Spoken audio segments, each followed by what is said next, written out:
Mtazamaji, umewahi kutafakari kuhusu kazi ya mkunga? Huyu ni mtu ambaye amehitimu na elimu ya afya ya uzazi na anawasaidia wajawazito kujifungua. Mei ikiwa ni mwezi wa kunga duniani, tumefanikiwa kukutana na Lois Nzilani Muthami, muuguzi mkuu katika hospitali ya rufaa ya Makueni ambaye amehudumu kwa zaidi ya miongo mitatu. Tukimshabikia leo katika Afya Yako.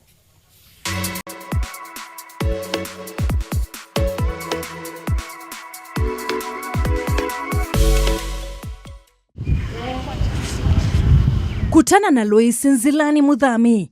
Kwa takriban miaka 35 sasa amekuwa akizama kwenye bahari ya kuzalisha kina mama wajawazito.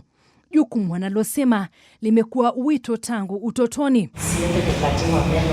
Tangu kufuzu chuoni, Nzilani amekulia hapa na kupanda ngazi moja hadi nyingine, leo hii akiwa muuguzi mkuu hospitali hii ya rufaa ya Makueni. Nilianza nikiwa msichana mdogo, miaka 24. Nilitoka chuo na mpaka nilikuwa nasomea Mombasa. Kwa hivyo nikatumwa hapa. Na nikawa nikifanya kazi ya uunguzi. Kazi ya uunguzi ni nyingi tu. Kuna kuhudumia wamama ambao ni wajawazito, kuna kuhudumia wagonjwa hasa, na kuna kuhudumia watoto. Kwa hivyo niko na ujuzi wa kuwa nimewahudumia. Lakini licha ya yote, miaka yangu nyingi ambao nimeweza kuhudumu, nimehudumu kama mkunga hasa. Maana ilinipendeza kazi ya kuzalisha na kuhudumia wamama ambao ni wajawazito ambao wanazaa, nimekuwa mkunga. Kwa hivyo nimezalisha na nikaweza kuhudumu wamama kwa miaka nyingi tu. Safari iliyoanza kwa kupata cheti kabla ya kuhitimu na masuala ya mikakati ya uongozi na usimamizi. Kile kilinivutia, jambo la kwanza, katika familia yetu kulikuwa na waongozi, kulikuwa na madaktari hasa wale wa viwango vya hali ya juu. Lakini sikujua wanafanya kazi gani mpaka wakati mimi mwenyewe nilipoungua. Nilikuwa na kidonda tu, na kisha kikawa kimenisumbua katika mguu kwa muda, na nikawa nikienda tu hospitali ambao ni ya kiwango cha chini katika kijiji. Niliona alivyokuwa akinihudumia huyo muuguzi, nikaona kazi aliyokuwa akifanya, nikaona juhudi aliyokuwa nayo. Nikafutiwa pia na mavazi yao. Siku hizo zilikuwa ni yale mavazi meupe na kisha wanafaa kofia nyingine hapo juu. Ikawa pia jinsi wanavyokaa na hali yao ya kikazi na ustadi wao ukanivutia sana. Kwenye hospitali iliyomkabana na kituo cha mafunzo ya wahudumu wa afya cha KMTC, Nzilani amekuwa nguzo kuu katika kuwakunja samaki hawa wakiwa ngali wabichi. Mama huyu wa watoto wawili anasema fahari yake kuu ni kuwa na mwanafunzi amefuzu hadi kuwa mtu ambaye anaweza kaaminika na maisha ya binadamu. Mtu ambaye anaweza kapokea mama mjamzito, kumzalisha, hatimaye kurejea nyumbani akiwa mwingi wa tabasamu na malaika wake. Nyakati hizo, mwanzo kabisa tulikuwa wachache sana. Ungaliingia katika ward ama mahali pa kuzalisha wamama, na katika shift yako jipate uko peke yako.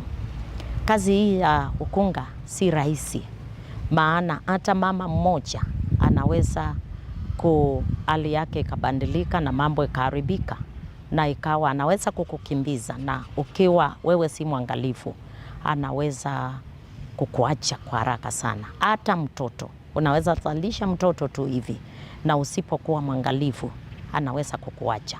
Na ukiwa peke yako mara nyingi unakuwa hauna mtu wa kukusaidia, mtu wa kuleta akili pamoja naye ili muweze kusaidiana. Kwa hivyo wakati huo naliweza kuona na nikashuhudia mara watoto wakifa hata katika mikono yangu, na jambo hilo liliuma na likanifunja moyo. Anasifia mpango wa kisasa wa kupunguza vifo vya kina mama kufuatia kuvuja damu baada ya kujifungua unaotumika katika hospitali hii.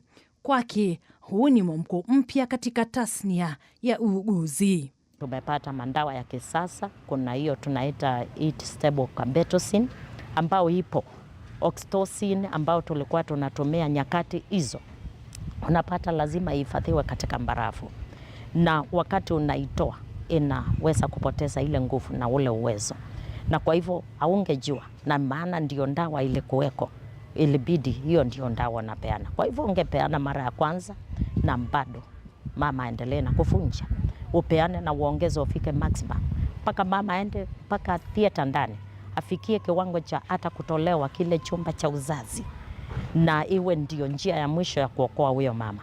Lakini sasa tuna uwezo, ndio unasikia huku tukisema tunaita kausha, imebatizwa hivyo na wale wafanyikazi wa kiwango cha chini, maana kwao kumekauka, hata kufagia, kuosha si kazi tena kwao.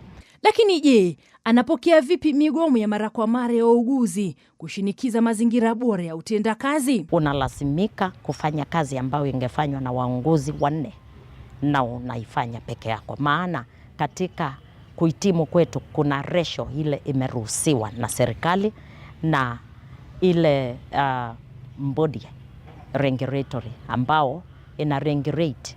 Kwa hivyo kama ni muuguzi mmoja kwa wagonjwa 5 na unataka kunipa kazi hiyo ifanywe wagonjwa 20 na muuguzi mmoja, ni kumaanisha hatutafanya ile kazi na tupeane ile quality ambayo inahitajika. Wakunga na wauguzi wanapoenziwa mwezi huu wa Mei, Nzilani ana kauli mbiu moja: muuguzi ndiye upatikana hospitali mara nyingi. Asipopewa pengine zile needs zake zisipofikiwa vizuri, mara nyingi mtu na mwanadamu wa kawaida uchoka, na mtu aliyechoka mara nyingi anaweza kukosa kukuhudumia kwa njia ya kawaida, aidha ukaona kama ni mkali. Hilo ni jambo ya kwanza, na attitude ambazo hapa tumejaribu sana kuangalia tuone ni jinsi gani watafikiwa, wasije wakawa wakali ama wakarudisha wagonjwa kwa njia isiyo ya kawaida.